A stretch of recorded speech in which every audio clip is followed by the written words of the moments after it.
Hi, I'm Michelle Baker with a look at what's happening in Latin America now. But first, our news trivia.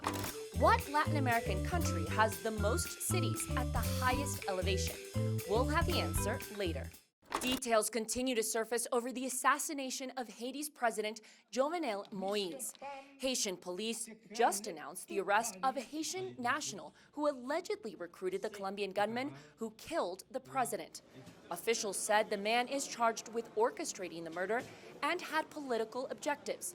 In what seems to be like the plot of a movie, police have said 26 Colombian mercenaries and 2 Haitian Americans were involved in the killing. 15 former Colombian soldiers have been arrested, 2 of which were killed. Colombian officials are collaborating with the investigation. Esto es un tema que ha venido de tiempo atrás, pero realmente no hay ninguna norma que prohíba, ninguna norma que lo impida. Sencillamente son incorporados, son reclutados y hay una cantidad importante de militares colombianos, por ejemplo, en Dubái. In Venezuela, deadly clashes between the government and drug gangs have left 26 people dead. The intense gun battle took place in the capital city of Caracas, in a neighborhood called Cota 905. Some 800 security officers were said to have been deployed to conduct house-to-house searches. They were looking for gang leaders who were seeking to expand their territory. According to officials, the 2-day raid left 22 suspected gang members and 4 police officers dead. A group of Mexican farmers claim to be driven to desperation and are taking criminal matters into their own hands. These men are calling themselves the self-defense group of Pueblo Unidos. They claim to be avocado growers who have risen up against drug traffickers as violence has escalated in the country. In the municipality of Mexico called Arroyo de Rosales, they've created checkpoints and trenches near the roads to protect themselves. Now let's go to Argentina. Joel Richards reports on Argentina's celebration over the Copa America win.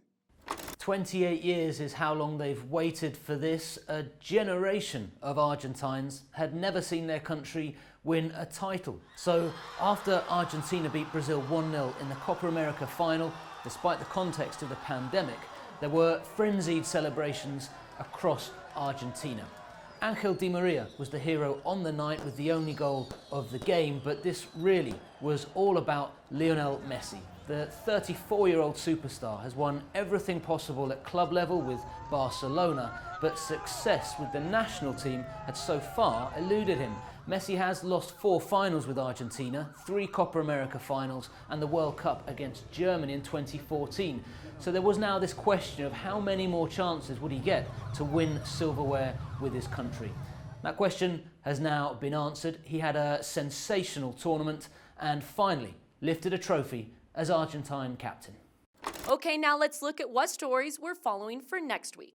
First, Peru is just 2 weeks away from its usual presidential inauguration, which is held on July 28th. The result of the elections, held a month ago, have simply dragged on. Electoral authorities are scrutinizing ballots after left-wing Pedro Castillo was announced the winner of the June 6th runoff elections by a very small margin. Right-winged candidate Keiko Fujimori has called the election a fraud and attempts to challenge some of the ballots. Meanwhile, supporters rally for each of their leaders in the lead-up to the change of command. Second, Brazil's President Jair Bolsonaro has been facing growing opposition. Over the past months, citizens have taken to the streets to protest his handling of the pandemic. Brazil's Senate opened an investigation into his government's handling of the COVID pandemic. And this week, it seems a new poll suggests a majority, or 54%, of Brazilians would support impeaching the president.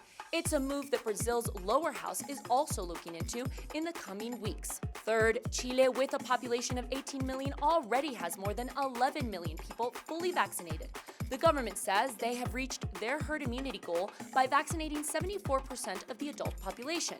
The government now says they ask young adults from 15 to 17 to begin vaccination in these coming weeks. And now the answer to the news trivia. It was B. Mexico has 8 cities at high elevation. It joins China as the 2 countries in all the world with the most cities at high elevations.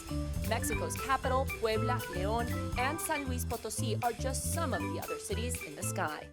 And that's it for this week. We'll see you again soon on Latin America Now.